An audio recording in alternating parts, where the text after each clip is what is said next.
There is a certain stage that all human beings who are going to find themselves will have to pass through in order to indeed see something, be something, live something, have something different. That stage is to see, without any doubt at all, settled 100%, that the visible world has nothing to give you. Now you're unaware, even as you're sitting here now, how much the visible world means to you. The visible world is proper on its own level, but we're going much, much deeper than that this morning. You have eyes that look out into everything, into other people, into money, into excitements, into recreations, into televisions, into homes, into gardens. And you look out into the world, the visible world, and because there's something very seriously wrong with you, you like what you see. This is because you are far from understanding that what you like when you see the visible world is yourself. Having no self-perception, no insight at all into your inner invisible world, no knowledge of it at all, and you'd reject anyone who told you about it, not seeing what you are like inwardly, you project outwardly what you are, what you want to get. You project outwardly and say, "Ooh, what an exciting, marvelous world this is. There's so much to do in it, so much to accomplish, so many places to go, so many glittering lights to attract my attention. And I just love those glittering lights. They take me over, therefore I don't have to think, I don't have to have my own direction. I look up and out into the world, and the glittering lights of 1,000 kinds and 1,000 colors, the ambition, that new man or new woman in your life, that vacation, that travel, whatever. What an exciting world this is." This means that you and me, we have made the world according to our own delusion, according to our own greeds, our own frantic desires. Now, I'm leading up to an illustration I'm going to give to you in a minute. But the point up to this point is this. The world is a wreck. It's a mess. Your world, your personal inner world, no matter who you are, is a mess. Not knowing this clearly, you take the problems, the turmoil, the hatred, you take that as glitter, as excitement, and you like it.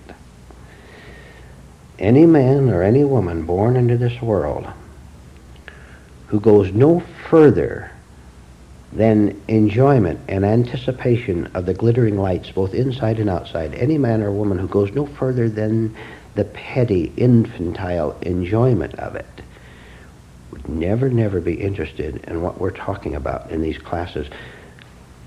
He or she will remain an atheist all his or her life, will remain lost, living by flattering and lying self-labels. So if there's ever going to be any correction in the human condition, it has to start with each one of us, me, you, each of us personally understanding why we as individuals went wrong, Therefore, why the individuals went wrong, and therefore the community goes wrong. The world goes wrong. The world's made up of you, of me, is it not? So you have contributed to your worry as to whether you're going to be financially secure when you're older. You and I have made the world what it is, in that we wonder whether there's going to be a food shortage in later years. We're concerned whether there's going to be another war that we'll get involved in, and whole cities of 5 million people will be blown up. We're worried because we look at the leaders of the world on television, and we're not that dumb. I'll tell you, we're not that dumb. We look at their faces, and we listen to their statements, and we know they're lying. We know they can't do anything about it. They can't change anything because they're part of it, just as we are. All this clarity comes as you understand that you can't any longer be part of the insanity of the world if you want to come home to where you really should be. You have to leave it altogether, and you leave it through just what we're doing now here together, understanding how we got into it in the first place. Now I'm going to tell you a story, an illustration, and you notice, please, how utterly clear it makes everything if you make the right connections, if you can simply see it, and you will. Because there's a part in all of us that's, you can call it intuitive, that can make the connection between an illustration and what's happening in the world out there and also in the world in here. You'll see. There was a group of people, a large group of people, men, women, their families, who no longer wanted to live where they were living. So they set out as settlers into new country, unspoiled country. So they traveled for hundreds of miles looking for a right place to settle down. And after a long time looking around, searching around, they found a beautiful place, beautiful fields and woods, green. But above all, there's a marvelous, beautiful river flowing right through the land, cutting across the beautiful country. A large, wide, powerful river. And still having humanity in them, still having human natures, there was something in them that responded to that beautiful river. So they said, this is the place. This is where we're going to settle down and build a new life for ourselves. So they came near the river. Some of them settled on the north bank, some of them settled on the south bank, just naturally as they came to it. But they were all one unified group of people who now had their own country, so to speak, their own new country. And they started to build homes and have schools, and above all, they made full use of the river. They used it for recreation, for boating and swimming, naturally, to enjoy themselves. And they used it for fishing, to supply food. And they used it to build a powerhouse alongside of it to light their homes. So the river became very important in their lives, very essential to their lives. And they enjoyed it and they appreciated it so much. And this went on for several years, until after a while, a different kind of an atmosphere developed in the people, which they didn't understand, but which they felt. And what they felt was a dissatisfaction, a certain restlessness, which came over them and made them agitated. And they didn't know what to do about it for a long while. They just suffered from it. But the feeling of turmoil grew and grew to where they decided they had better investigate the cause of it and make correction, however they could make it. They didn't know how. So They said, well, let's put a little extra excitement into our lives by, let's see, by starting athletic competition. That's what we'll do. And automatically, the next thought that came to their mind, fine, we'll have the baseball team from the North Shore, and we'll have the baseball team from the South Shore. Ah, that's good. That's good. Let's go into athletic rivalry. So they did. They'd organized the teams, and the teams met in a series, certain number of games on one side of the river, certain number of games on the other side of the river. And of course, because the teams were from north and south, the fans were from the north and south. And they rooted for their team, the other rooted for the opposite team. So little by little, there began to have a psychological cleavage between the two teams. And more they began to call themselves the North Bank people and the South Bank people. But it didn't do anything to solve their nervousness. It just distracted them for a few afternoons and a few evenings to play baseball and to watch the game being played. But the feeling of separation, of division between the two grew and grew over the next few years, so that it began to organize other things that distinguished them from each other. The North people had their churches, and they had their organizations, and the South people had theirs.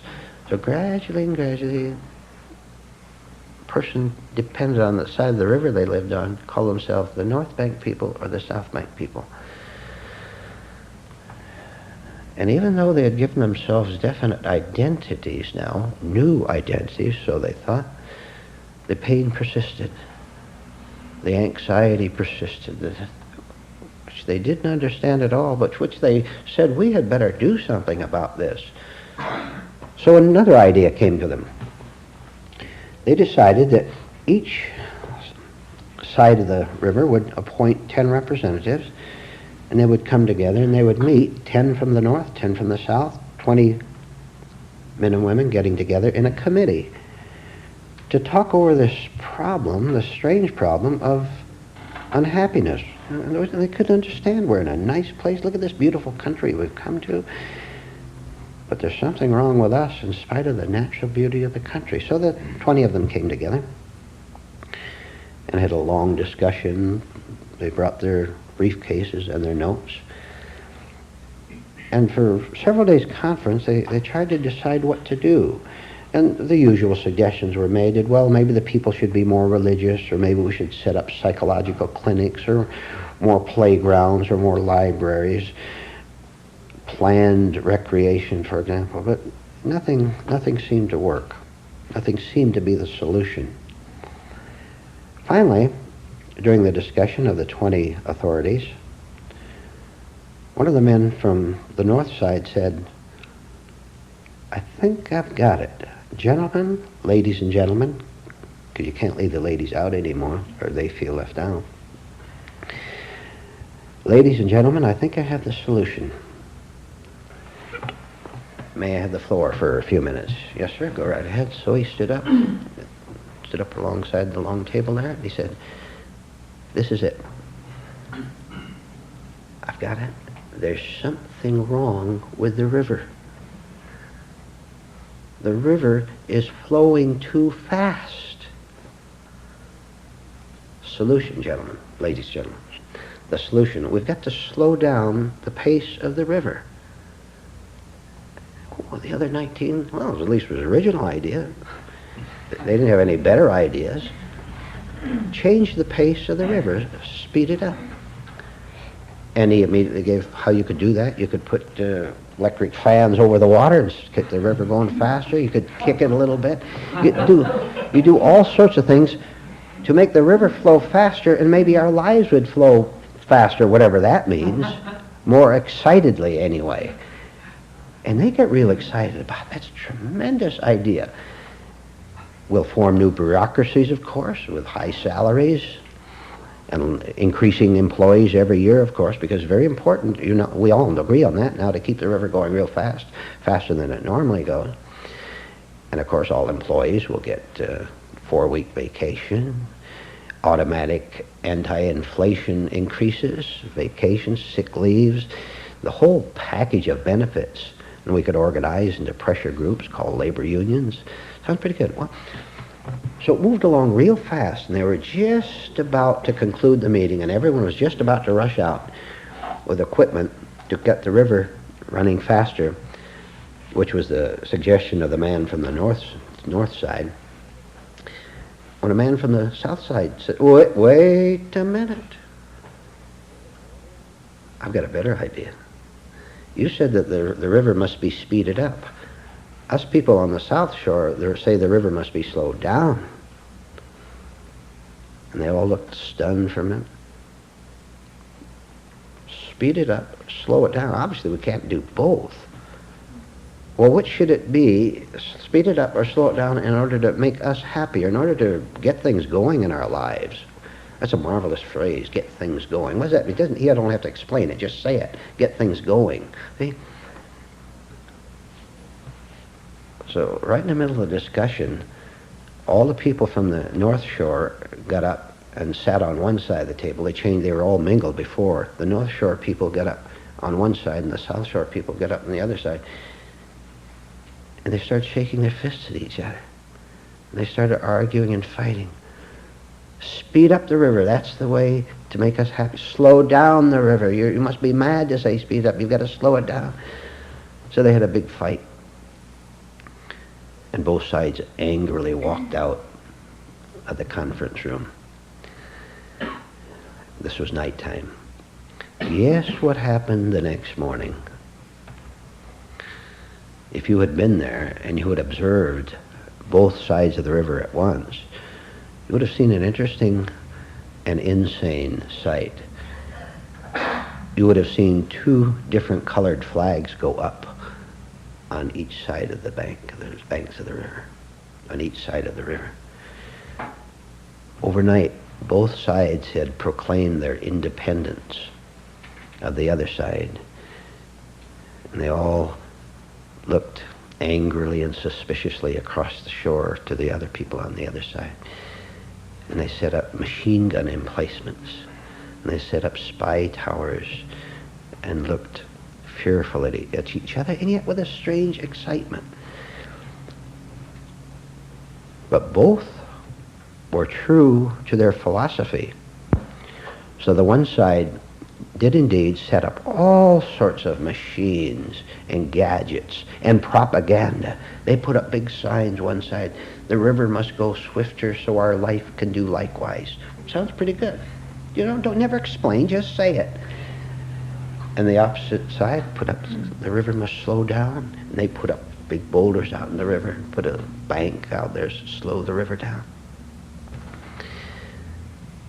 And they never noticed, neither side never noticed, how the original happiness and peace of mind that they'd had when they first moved there, they never noticed how it gradually eroded, gradually disappeared.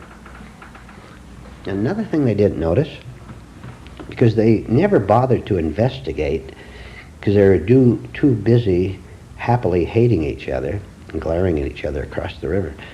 One thing they never noticed, no one from either side of the river ever walked upstream a few miles, and they never walked downstream a few miles to notice that the river itself was unconcerned with what was happening in between, with all their interference, with all their machines, with all their gadgetry, with all their propaganda, with all their insanity of trying to make the river go either faster or slower. Upstream, the river moved at its own natural pace. Downstream, the river moved at its own natural pace, and both were the same.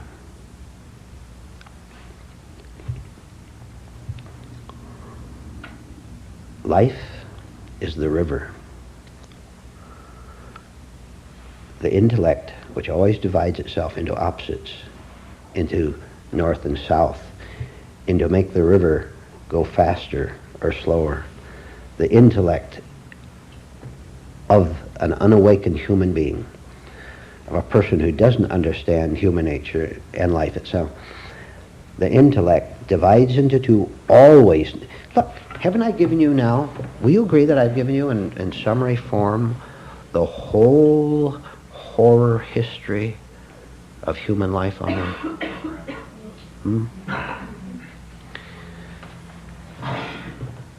We've got that. Look at the solution, the answer, which we give in words, and then has to go much deeper than that. I'm sure you understand that. Will you please leave the river alone? Will I please stop interfering with life? Do we have the decency? Do we have the intelligence to know, to understand that life, our life, which is the flow, has its own natural, relaxed, casual pace, flowing? And you and I, if we want, badly enough, if you're tired of glaring across the river and getting a thrill out of it, and then getting a thrill out of being hated in return,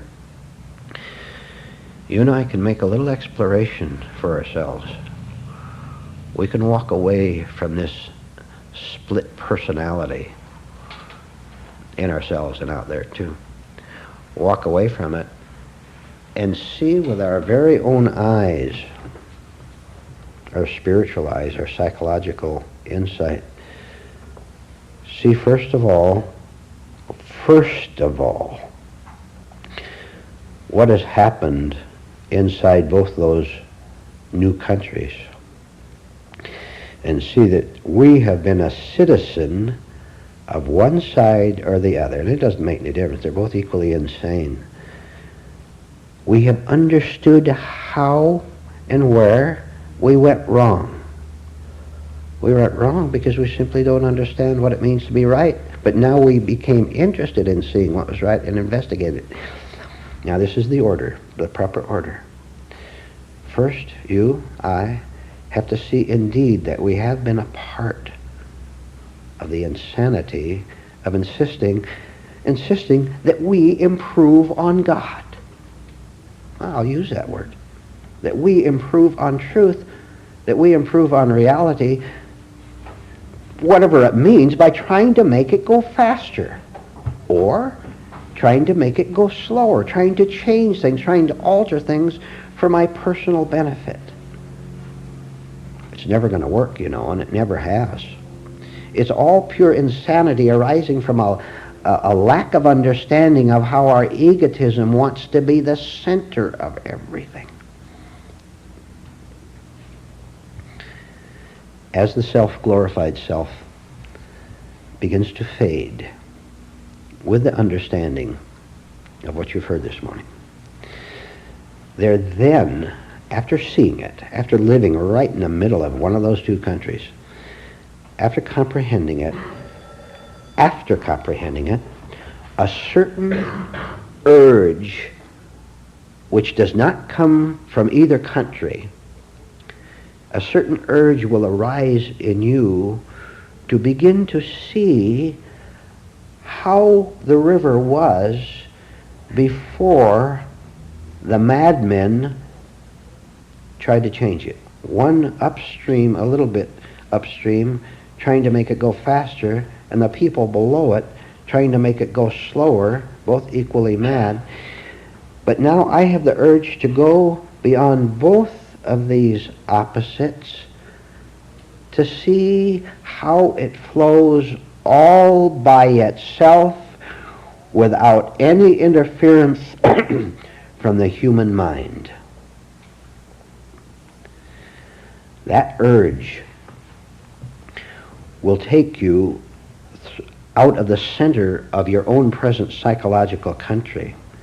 And you're going to have to go through the streets and pass by people, and they're going to ask you where you're going. And when you tell them that you want to investigate how the river flows naturally, they're going to lie to you and say, you must be mad. Take a look out to where we've got all our fans and machines and paddles, that's how it flows naturally. You can't believe them, can you? Not anymore. Because you've seen what that unnaturalness has done to your life. You now know why you were restless, because you were believing in delusion. So you have to walk by everybody in that village, all your relatives, your best friends, your advisors. Not only that, but psychologically, spiritually, you have to leave everything behind. You're going to have to leave your home, spiritually speaking. You're going to have to leave all your possessions, all your money, all your so-called respectability, your so-called reputation. And that's a very painful, very difficult experience, because you don't want to leave your home because it's so miserably comfortable. And you don't want to explore. That takes effort. That takes energy. It's easier just to stay home and dream that your particular group is handling life right. And then you become a quoter, of course. You quote the sayings of the propaganda that your side has given you.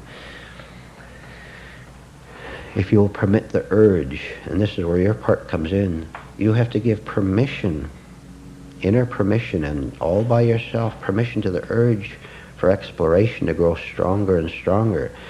And that will direct you, physically even. It'll direct you to go to different kinds of places where advice is given. It'll increase the strength of the urge so that you start to walk away from the village and you go upstream or downstream until you see for yourself. There you're standing on the bank and there's not a single machine in the middle of the water wrecking the flow. There's no one standing on the shore who's an authority to tell you how the river should be, how it should flow faster, slower. There's no other person around. You're standing all alone, all by yourself. And at the start, this is scary. You're not used to this. You're used to having the team on your side, aren't you? Someone to root for. But as you stand there and you look out, the beginning of naturalness, of non-interference in you, the beginning of it, matches the beauty of the natural unhindered flow of the river out there, and you know that it's right. You know you've come to the right place. Now you know absolutely, as I said earlier, without doubt, that the world is insane. Trying to change the economic system. What should we do to cure inflation? And it's 50-50, isn't it? It divides. Speed up the economy, slow down the economy. Insanity. Competing religions, competing philosophies, competing economic systems, the whole thing. Two groups of people on opposite sides of the river, each wanting to be someone, each wanting to be important, and wanting to get something they think at the expense of the other person on the other side of the river, which is impossible. All you can get is money. You can get that. All you can get is a little fame. All you can get is a little excitement, a little self-importance. And you're still scared. You don't know what life is all about. Then, are there volunteers in this room or listening to this cassette tape? Are there volunteers to take a little walk? To have the courage to turn away from all those people who are making the world the wreck that it is, and to make a little exploration for yourself, so that you walk up and you know, you don't need your wife to agree to you when you're standing way up the river where it's flowing naturally. You don't need the agreement of your wife or of your husband or of any book or of any tape. You don't need anyone to tell you you're in the right place. You know it. all by yourself, and no one could ever kid you anymore. Because it's coming from, that assurance is coming from a much higher source than your own divided intellect. It's coming from truth itself. Shall we conclude? Stop interfering with life. Stop thinking that you know how to correct it. Stop thinking that any group or organization of any kind knows how to correct it. They don't know. And when you tell them that they don't know, watch how angry they get. Why are you, sir or madam, why do you get so upset when I tell you you don't know? If you really knew, you wouldn't get upset when I told you that, because you would know from yourself that you really know. The reason you get nervous and critical, and the reason you snare, and the reason you give yourself away is because you really don't know. Let's take a walk and look and see for ourselves what is true, what is natural. Key phrase: leave your life alone. Stop intellectually interfering with it. Then if the rest of the world wants to continue with its division, with its splitting, with its madness, let them go. Let them stay in their cities divided, split inside and outside. Let them have that. We're going to take a walk and see for ourselves and live naturally and happily. We'll take a 10-minute break and you will be called back. Your problem is that you care what happens to you.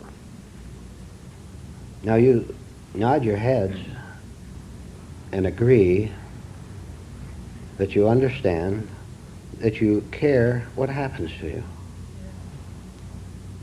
So the idea is all that's operating so far. The whole life certainly isn't knowing it, isn't expressing it. There's no whole comprehension of the fact that you don't have to be concerned with what happens to you.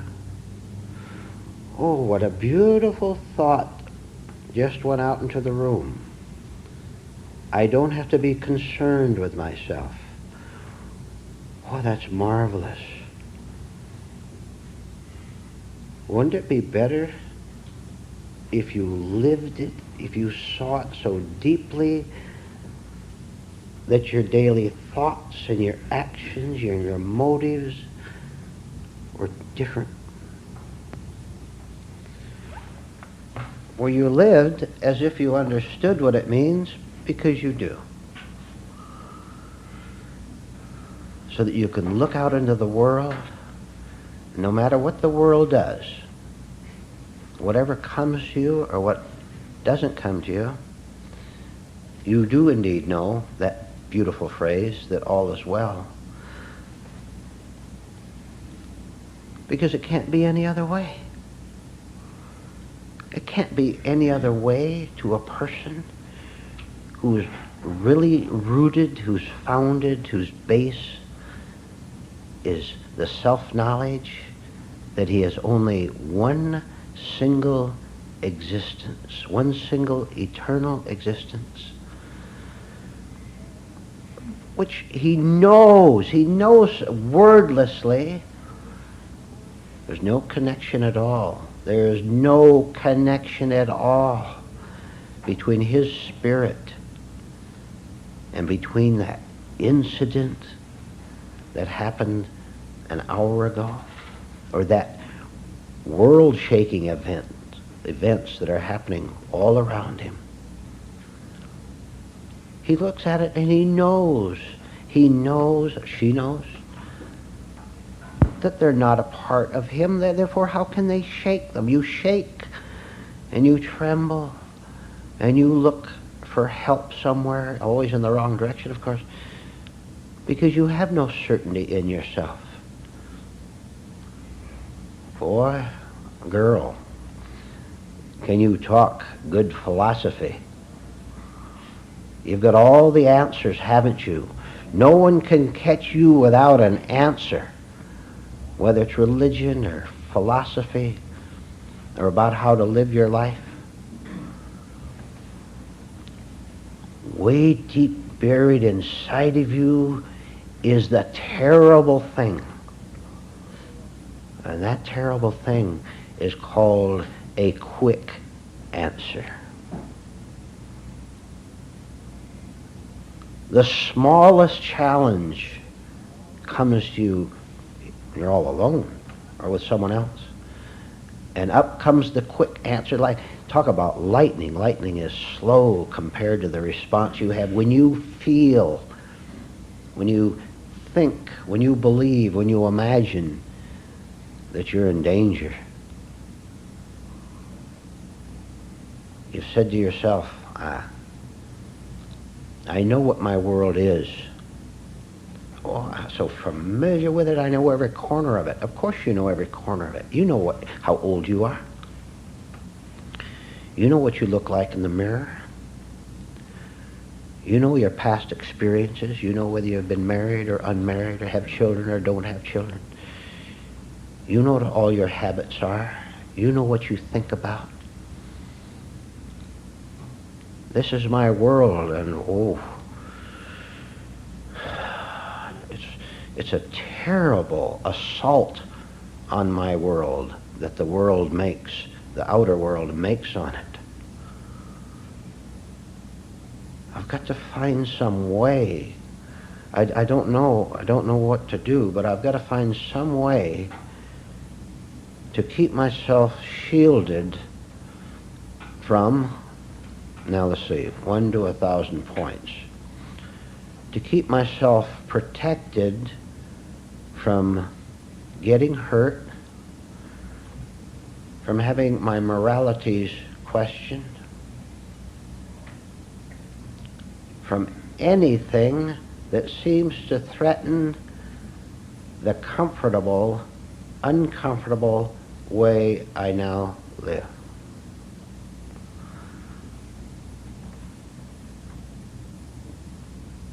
A person living in this state of the protection of the one and only miserable world he knows, that person, and you can ask yourself now as I'm talking whether the following applies to you or not.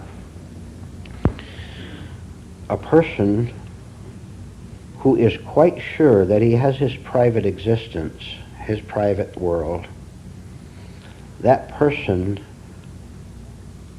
will murder, he will slander, he will hurt anyone and everyone because he's so desperate, because he, quote mark, knows for sure, end quote,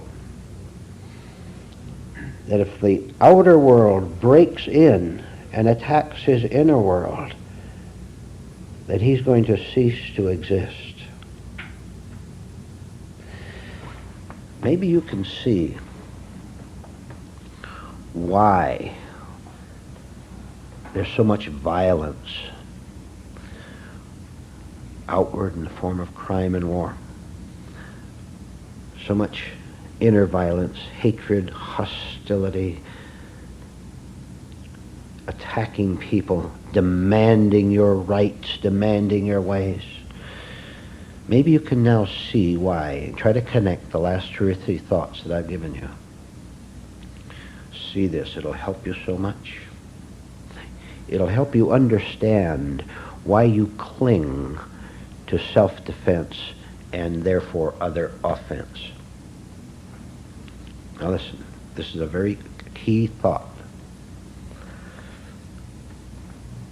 Having believed in the lie that the thought world I live in, having unconsciously believed the lie that it is a true world, a necessary world, a personal world, a permanent world, a good world, a right world. Having taken that as a fact, although it's a lie, this business of having any decency, of having any kindness, of having any gentleness, of having any understanding, this morality business has no connection with me at all. A person who desperately, and you're all desperate, and so is everyone out there, a person who desperately defends the lie of his personal world will do anything. There's nothing too low, nothing too mad, nothing too treacherous for that person to do in order to preserve the illusion that he is who he imagines he is. Now go back to another thought that I just brought up. Everything that is wrong with this world, religious hypocrisy, everything wrong with this world comes out of the fact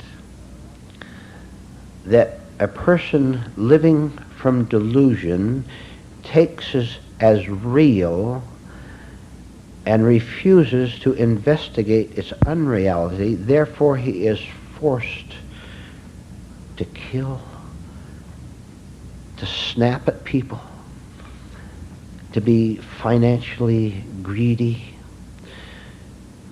to take great pleasure in gaining material goods, in quoting the Bible. Such a person will take great pleasure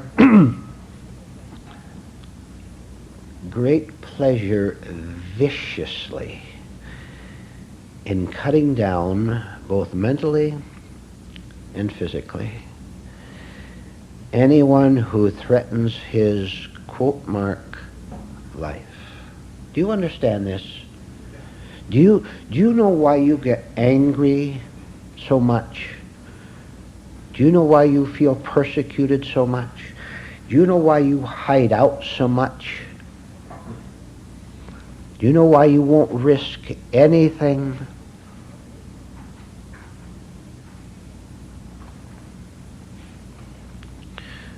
How curious.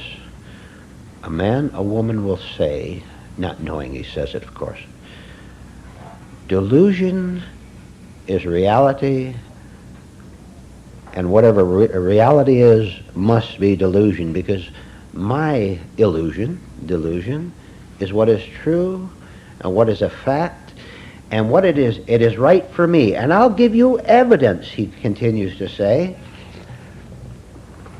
that I'm living in health and everyone else is living in mental sickness.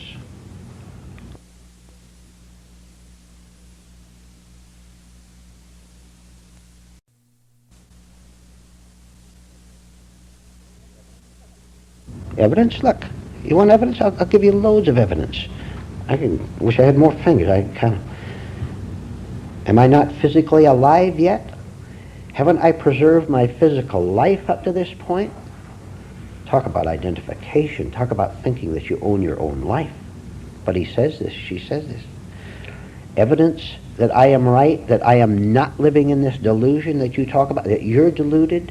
You're deluded in saying that I'm deluded because, look, I'm successful. And above all, to prove that I'm right and the truth, whatever that is, wrong,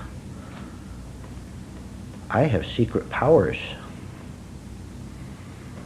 I have great secret powers. Shall I tell you what they are? Why, just the inflection in my voice can make a woman's eyes get wet. Walking down the hall of the office I own, those 3 employees that are standing around the water cooler, and I know I've been there standing there for 10 minutes, I can step in and just silently glance at them, and they shake and run back to their desks. Why, you must be insane to say that I don't have power. You must be insane to say that my life is wrong. Because look, the last half hour, I could go all day. I could talk for weeks, as a matter of fact, to prove to you that I am right and you are wrong. And you should know, of course, if you know human nature at all, that this man will kill you to convince you that he's right. Nothing is sacred. There's nothing to repeat. There's nothing too low he would do. That man will even go to church, and he'll put on a marvelous front. This leads us back to this. Now, I'm talking about you in this room. Some students you are.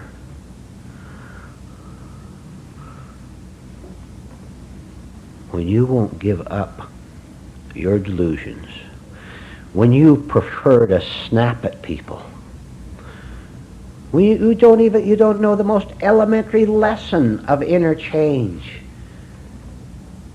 which is to watch yourself behaving crazily all day long.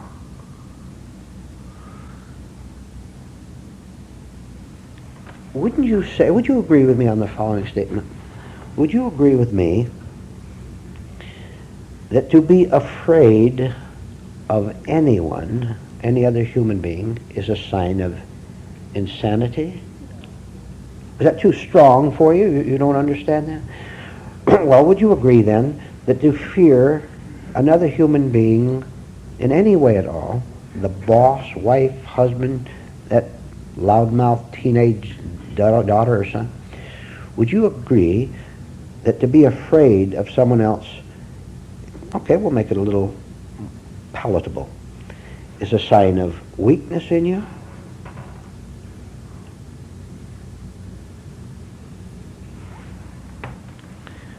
Maybe, just maybe then, some of you in this room are beginning to suspect the awful truth that you're so mad that you have 1,000 miles to go, and you won't do what I tell you to do to get going faster.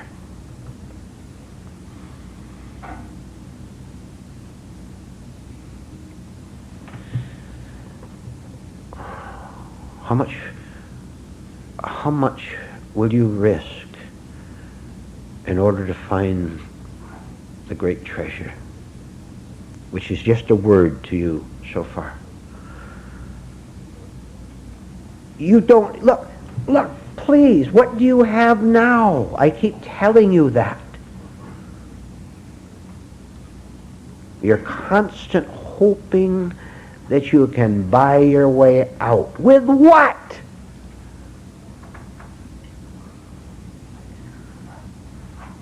You ladies think that giving a man sex is going to give you something.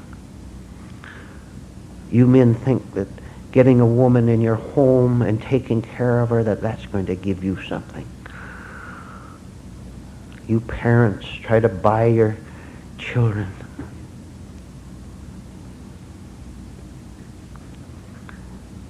Your values are utterly corrupt. So corrupt that you don't know what is value yet. One thing you can do, you can stop selling your soul.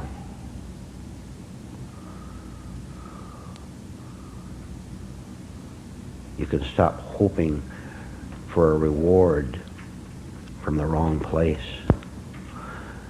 As long as you're hoping for a reward, you're going to get it. And what you're going to get is just a little bit different variation of every other reward you've ever had, including one of excitement. Now things are going to change. Now they're going to be different. When are you going to learn? There is just one freedom. And I'll tell you what that freedom is. I'll gesture around the room to make it clearer. It's this gentleman's freedom, or this lady's, or this lady's, or this gentleman's.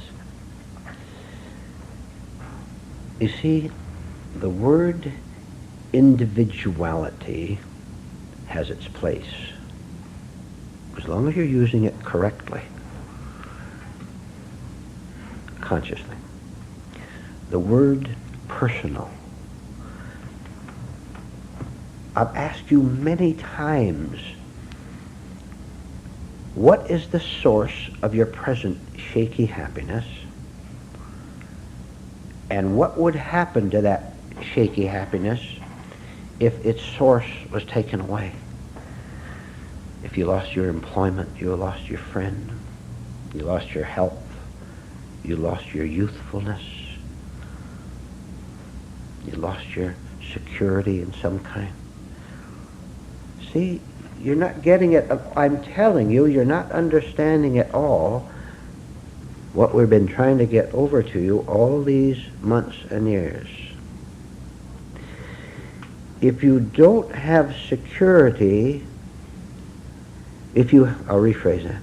If your security comes from any other place but your own sitting back like this and knowing, you have condemned yourself to spend the next year, the next 5 years, 10 years, however long, in shaking and looking frantically around for a person or an organization or a philosophy or a geographical location or an entertainment.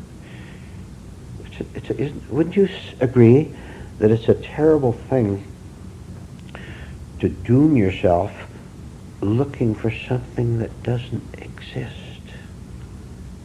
Can you think of something more horrible than that? Especially when there's a sensing inside of you that you're not going to find it. Wisdom starts when you suspect that you're never going to find what you're looking for, the way you're presently looking. Suspect that you're never going to find it, and go all the way, I said all the way to the end of that thought, so far to the end of it that there's no longer a thinker. Oh, have you come a long ways. So when there's no longer someone in here thinking and hoping for rescue, for help, for a different feeling, for happiness, when you've come to the end of the searcher, when you come to the end of the searcher, also you must come to an end of the search. Thank heaven for that. Thank heaven I can give up. I don't have to get up in the morning and go through the whole day straining anymore. I don't have to look around nervously and eagerly for that little grain of approval from someone, for that phone call or letter or that raise or that familiar scene or that dinner or whatever it might be.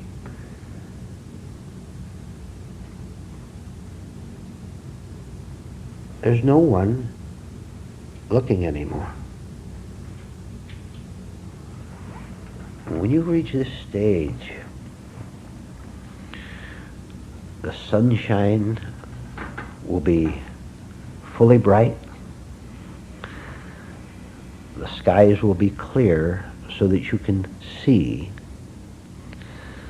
And what you'll see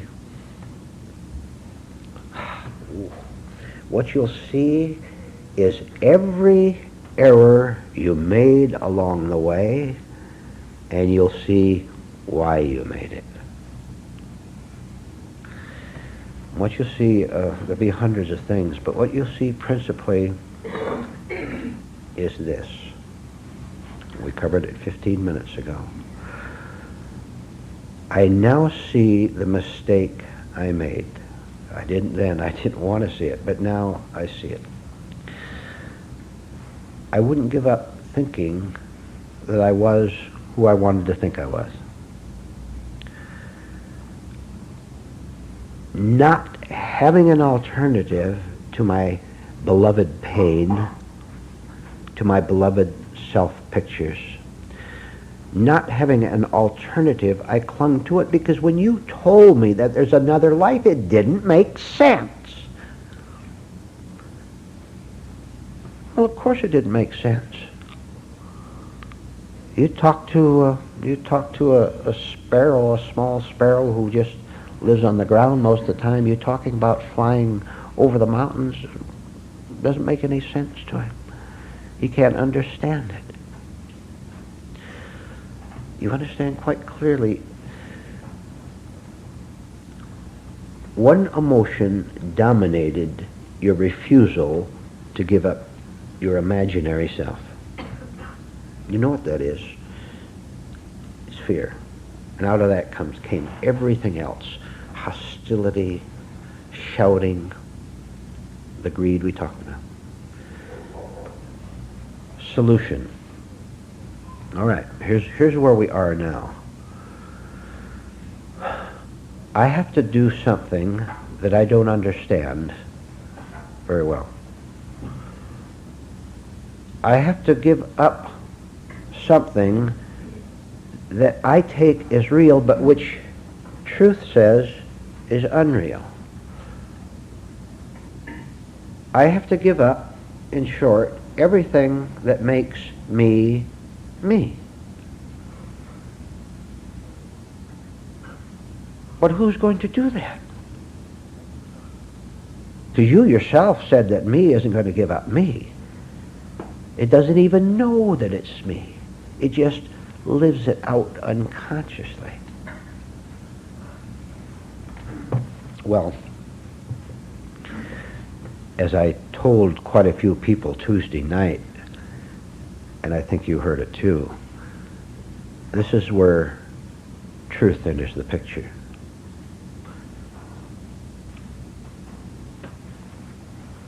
But you also said, I don't know what truth is. I don't know who God is. That's right. Are we blocked?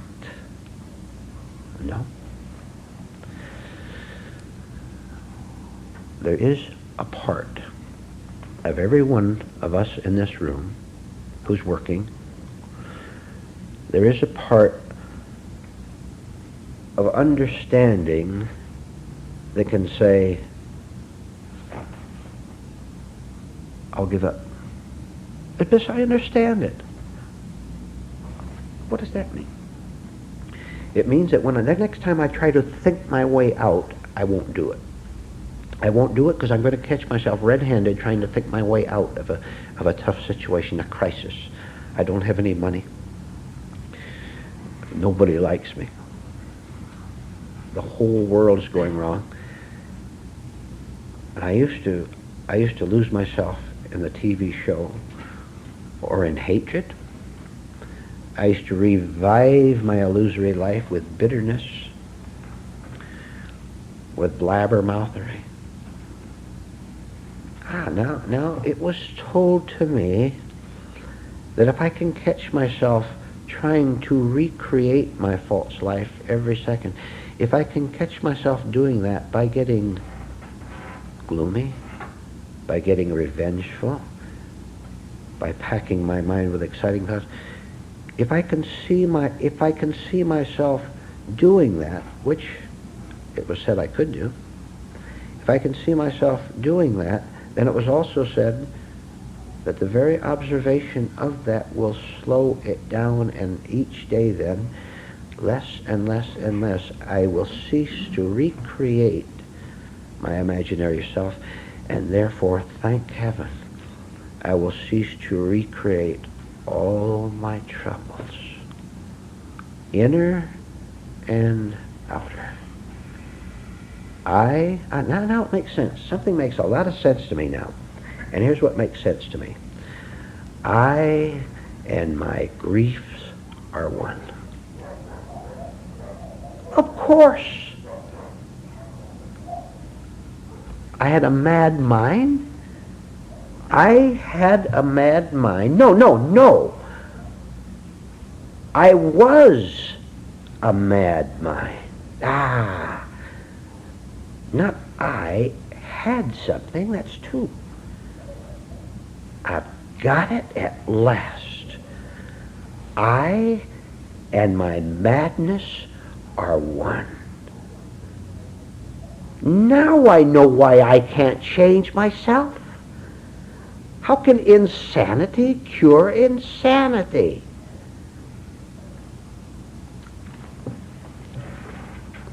But there's something inside me called a student. And the student has detected that stupendous fact that I can't do anything about my insanity because that's that's all I am, that's all I have.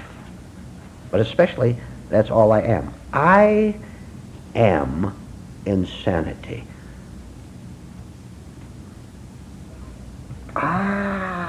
Got it. Instead of driving me even more mad to see my insanity, I see that the awareness of that is not part of the insanity. Therefore, the knowledge of that, I'll tell you, thank heaven, that is coming from somewhere up here, not from here. Therefore, I can't put a label on it. Oh no, I've gone through that too many years, 10 years, 30 years. Oh no, you're not going to catch me in trap this time. That insight that sees that all I am is madness, lunacy, cruelty.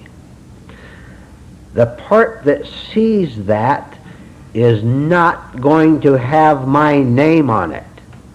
It can't have my name on it.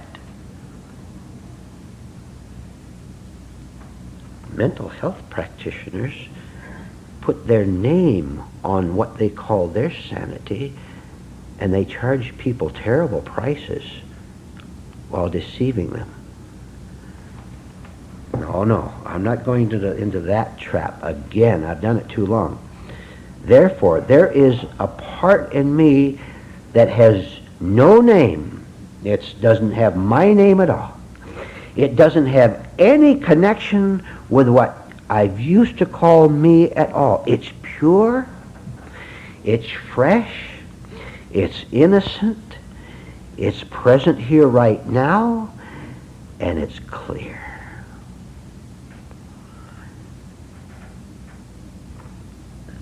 That is what it means to give up my old nature, to see the old nature, to see it, and that seeing is the sanity, and that seeing, that understanding, that insight is the new nature, but the new nature is timeless. And I know, I see it so clearly that there is not and there cannot be the slightest bit of self-reference or of vanity in it. I was vain, but this is not me. I know that now. Now I know what it means at last, after all these long, dreadful, terrible years. I know what it means to start to go sane.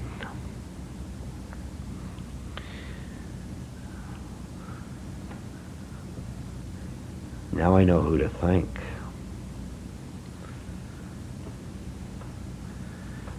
When I was mad, I used to give gratitude to my insanity, calling it sanity. No wonder I was so vicious. No wonder all I cared was to get the money, to get the fame, or whatever. I know who God is now. I really, honestly know who God is. And I don't have to define it, him.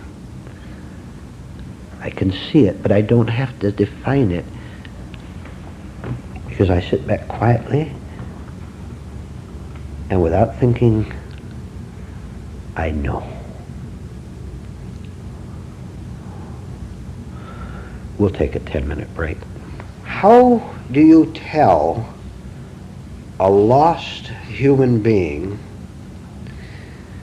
that you are not trying to push him deeper into the desert where he's lost, but instead you're trying to guide him out of the desert into the pretty meadow?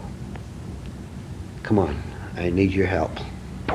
You seem to wait until natural timing opens up a little window in an individual before you put in a personal comment. Is that an accurate observation? Say that in another way. All right. The answer to your question is it can't be done in a certain sense because we insist on remaining lost and we love it as you tell us again and again. But sometimes it seems a little window opens up in a little chink in the armor. And so partly the person that wants to do what you described needs to become very sensitive to timing and to what is actually happening in that person. That's a very good comment, and I'll put it this way with a little illustration. The man is lost out in the desert, and he's starving and he's thirsty, and you're standing a mile in the direction of the pretty woods and meadow where you are, and you're looking at him out there, and you hold up something. You hold up a bottle of water or something, and you're watching him all the time, and he's not looking toward you because that's the enemy. He doesn't want to face a source of salvation because he takes it as the source of his greater doom. But you catch him, you catch him, you catch him around that, and you hold up the water at just the right time, and something clicks in his mind. Water, that's what I need. He knows that's water, but he's afraid. He's afraid that when you get up to him, you're going to take that bottle and smash it on a rock and laugh at him. But you keep holding it up. Of course, everything depends on him, not on you. You're just the water holder-upper. You hold it up, and he'll come closer and closer. But you have to keep it up there all the time. Fortunately for truth, or fortunately for us, being lost in the desert, truth is very kindly. It will not make a mistake. There's no way truth can make a mistake. So just by being truth itself and holding up the water, the person will look in that direction, and he will begin to sense that there is something different about looking in that direction instead of the direction of his phony friends who are holding up fake bottles of water, and who do indeed, when he gets close, they drop it and smash it and laugh at him. You think people don't laugh when their enemy is hurt? They're never more gleeful. You hold it up, the water up, and they look, and if they're ready for it, they themselves will come. You know how slow it is? Do you know by personal experience how slow it is? One faltering. Boy, I'll tell you, you're absolutely sure, aren't we, that man is a faker, that he's smiling fakely, and when we get up there to get that water, he's going to smash it down and laugh at us, and we can't take that anymore. It's happened a million times. But as he comes closer, see, it's up to the lost person. As he walks closer and closer, he can see the difference because he's done his part. He is developing his recognition of truth when he sees it. And it begins to dawn on him when he's 100 yards away, say, it's beginning to dawn on him that that bottle of water waiting for him, that man waiting for him over there, there's absolutely, definitely something different in that than all those charlatans over there who lured him on and then laughed at him. He knows there's something different. And gradually, he'll go faster and faster. Do any of you know what I'm talking about by personal experience? A little bit, at least? Sure.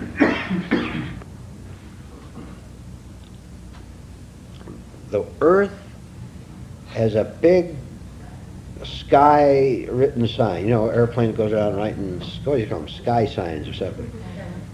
The whole world has an enormous sky sign up there. 3 words. Don't hurt me.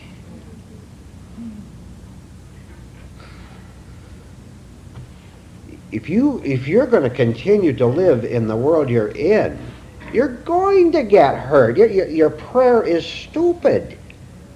What do you mean, don't hurt me? The world can't do anything but hurt you, just like you're hurting everyone else.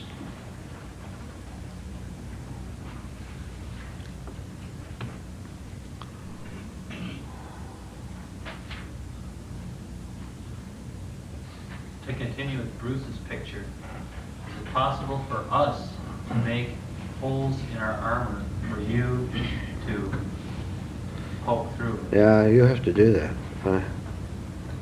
I will tell you a personal story. You sparked it off. This is both humorous and very serious because I learned something from it. I learned a certain truth, which you'll see in a minute. When I was a little younger, well, when you were a little younger, the whole family went back from California, where we lived, to New England, Massachusetts, and New Hampshire on a trip. And there was 5 of us, so father and mother and me and my sister and an uncle of mine.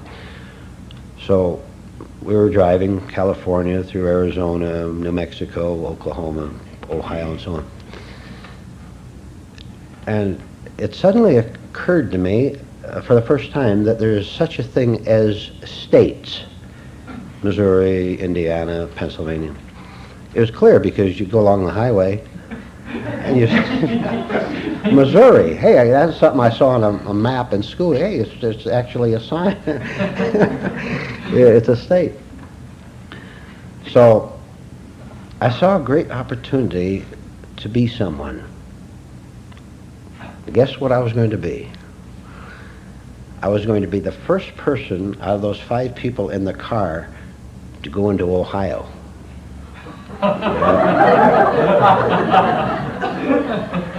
Now, how do you do that?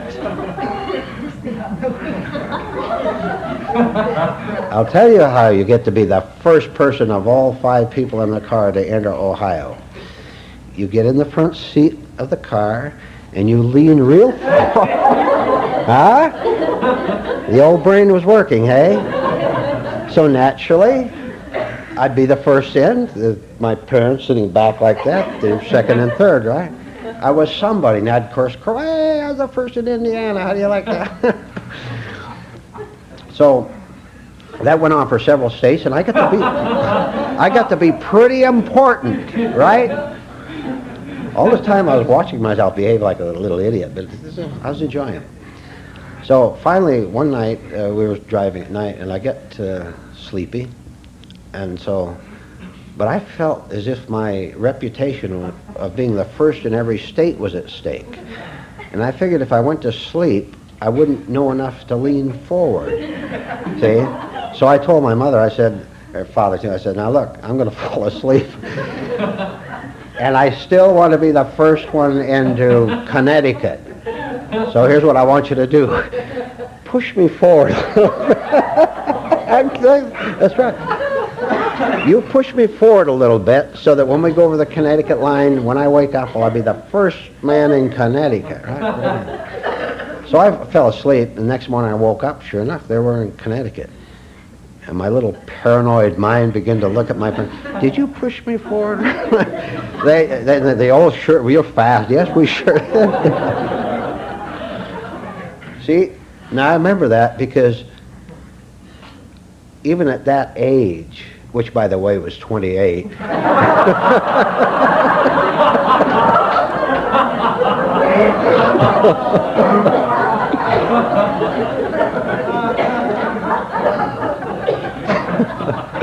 even at that age, I began to watch myself in action and see that I wanted to be first. I wanted to be someone. Now you asked for it.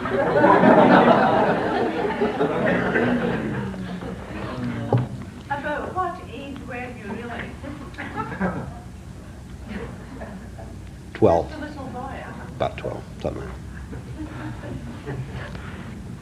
That's not that different from the, like everyone where I work. From, what's the political thing, everything. Just to be Of the course. first out of a car full of 5. Yeah. It's like to be the first in the little club or in the state, to, I want to be first, right?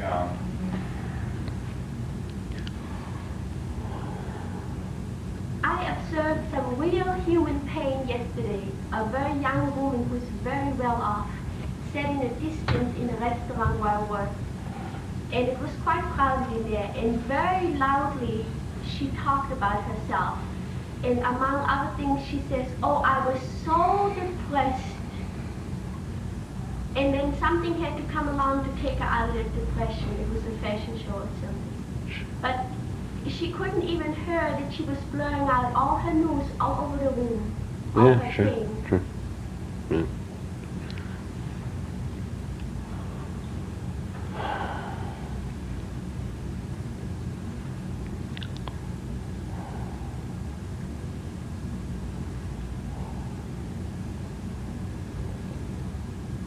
Vernon, when you spoke of what really is our breakthrough is when we can slow enough down and sit back and observe our whole insanity, that is really a breakthrough. Yes, sure, sure. See, when we're insane, one insane thought is that we're not insane, right? Yeah. Another insane thought is that, well, maybe I'm a little confused. So you always minimize it. Maybe I'm a little bit mixed up, but I'll straighten that out. I'll read a psychology book or do something to straighten my mind out. It's only when we give up trying to do something about our insanity that we begin to be sane, because the person trying to do something is part of the whole insane mind. Therefore, there's self-deception there that won't change anything.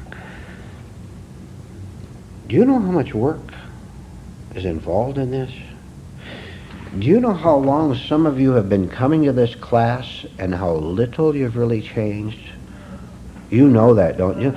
Do you know what sour emotions took you over today? And some of you have been coming for a long, long time, don't you? All right, now that's not to discourage you. And I've said this before, but I'll repeat it. It's not to discourage you, but to abolish all self-deception as to the ease of the task. It's so easy. People think that they come in, so new people come into this room and they go out, and it's so easy. They've already done it. Oh, that man is saying things I've known for years. Oh, I've done that. I know what self-awareness is. I'm aware of myself all day, and he falls down the steps. It's hard for people in the world to see that recognizing, a negativity in yourself is really a positive, or it's good. People are so terrified at being honest about the way they feel, for example. See, they call that being They call that bad. See, if they see that they're madly jealous of someone, they get the very faint glimpse of it, and they say, "Oh, it's not Christian, or it's not good to have bad feeling. Therefore, I'll push it away. Ah, now I'm good." See, they've simply pushed it away, and it'll come back again. They don't see what they're doing to themselves by a lack of self-honesty. Loud. You know, Vernon, Louder, please. I think that if we actually saw in total the dark forces that are at work against our true nature, the nature of truth, I think it would just simply drive us out of our mind. If you saw them all at once, it would. Look, you have to explore hell with all its satanic imps, one slow step at a time. You have to explore it. If you saw it all at once, if all of a sudden the gates flew open and you could see all those horrible creatures in there, which are in here, and in there too, you would indeed go mad. You would go insane. You wouldn't be able to take it. Jim.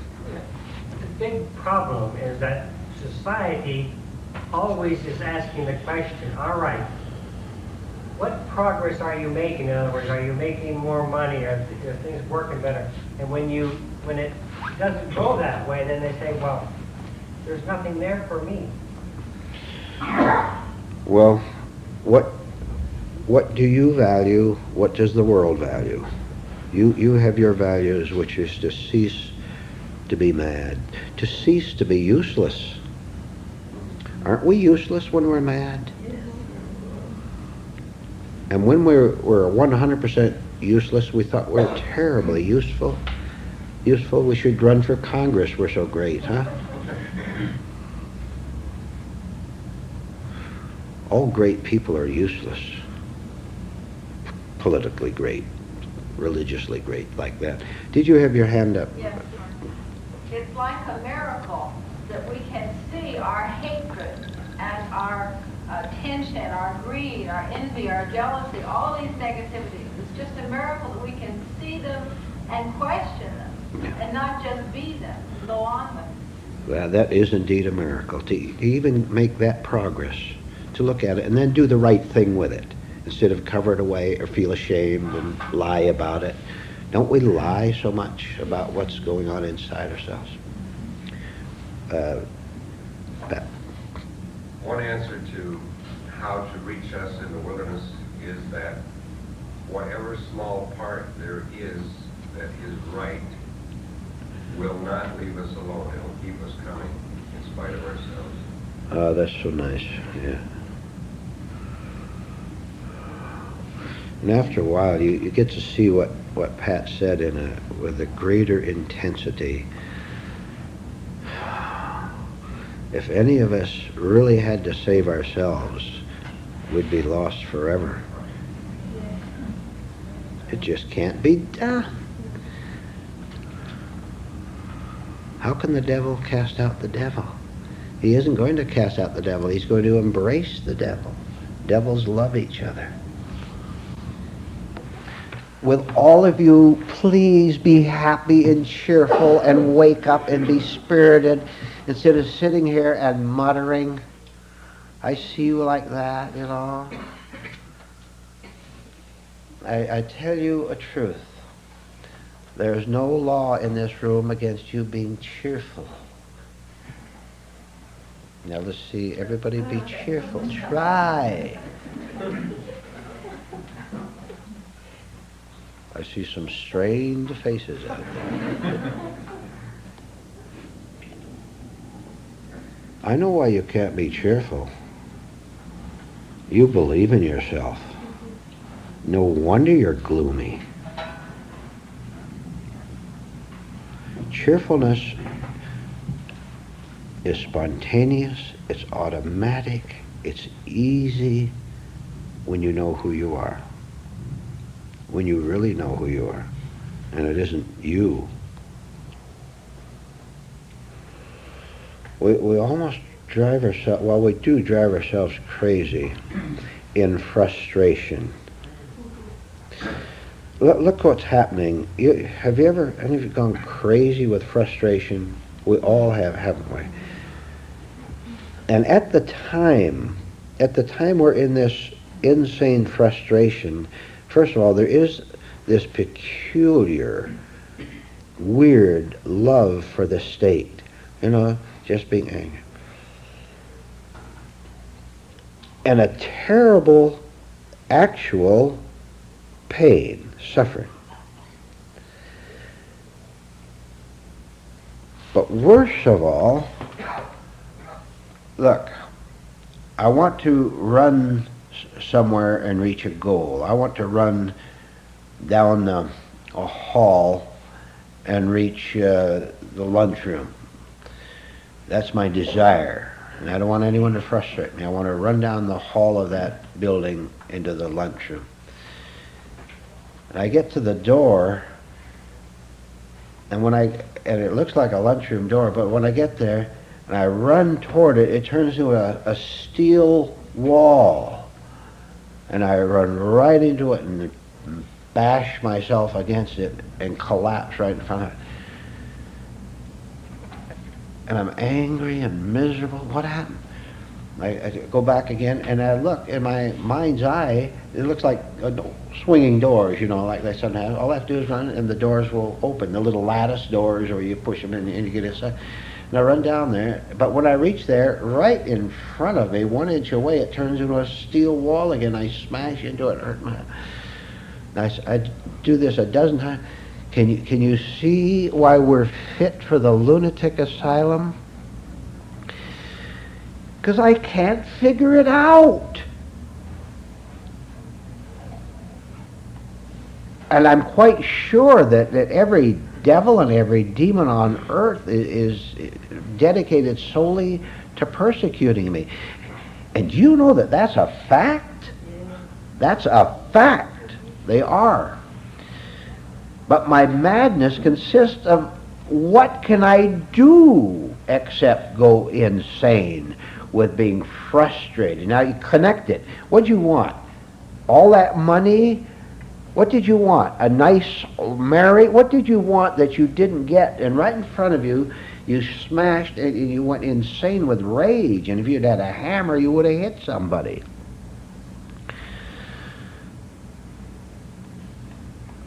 How did any of us ever get in this room? How did any of us ever get in this room?